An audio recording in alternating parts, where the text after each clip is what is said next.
Hey guys, இன்னைக்கு Friday morning ஆடி மாதத்தோட கடைசி வெள்ளி வரலட்சுமி விரதம். எங்களோட டே எப்பயும் போல் ரொம்ப சிம்பிளாக தான் போச்சு. காலையில் எழுந்திரிச்சதும் வாசலாம் பெருக்கி கோலம் போட்டு குளிச்சு ரெடி ஆகிட்டு வீட்டில் சிம்பிளாக ஸ்வீட் பொங்கல் பஞ்சாமிர்தம்லாம் செஞ்சு சாமி கும்பிட்டுருந்தோம். எங்கள் பக்கத்து வீட்டில் இருக்கவங்க எல்லாருமே வரலட்சுமி பூஜை வந்து வச்சுருந்தாங்க. ஸோ எல்லாருமே வந்து இன்வைட் பண்ணியிருந்தாங்க. காலையில் எங்களால் போக முடியல.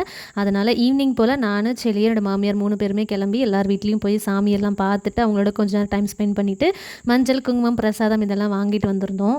ஃபர்ஸ்ட் வந்து எங்கள் எதிர் வீட்டில் இருக்கவங்க வீட்டுக்கு தான் போயிருந்தோம். தீக்ஷித் வந்து கேட்டுக்கிட்டே இருந்தேன், எங்கள் அம்மா உங்களை சாமி பக்கம் இன்வைட் பண்ணாங்களா, ஏன் இன்னும் வரல அப்படின்னு சொல்லிட்டு. அதனாலே அங்கே போயிட்டு சாமியெல்லாம் கும்பிட்டுட்டு வந்திருந்தோம். ரொம்ப அழகாக அலங்காரம் பண்ணியிருந்தாங்களா, ரொம்ப பாசிட்டிவாக இருந்துச்சு. அப்புறம் எங்களோட பக்கத்து வீட்டில் இருக்கவங்க வீட்டுக்கு போயிருந்தோம். அவங்களும் செம்ம அழகாக அலங்காரம் பண்ணியிருந்தாங்க. அண்ட் குங்கும அர்ச்சனைலாம் பண்ணியிருந்தாங்க. அதோட பிரசாதம்லாம் வாங்கிட்டு கொஞ்ச நேரம் அவங்களோட பேசிட்டு வந்திருந்தோம். லாஸ்ட்டாக என்னோட மாமியாரோட ஃப்ரெண்டு வீட்டுக்கு போயிட்டு அங்கேயே சாமியெல்லாம் கும்பிட்டு மஞ்சள் குங்குமம்லாம் வாங்கிட்டு வந்திருந்தோம். அவங்க வீட்டுக்கு கெஸ்ட் வந்துகிட்டே இருந்தாங்க. செலியும் ரொம்ப செட்டப் பண்ணிக்கிட்டே இருந்ததுனால ரொம்ப நேரம் இருக்க முடியல. அதனால சீக்கிரமாக வந்தாச்சு. இன்றைக்கி எங்களோட டே ரொம்ப ரொம்ப பாசிட்டிவாக சூப்பராக போச்சு.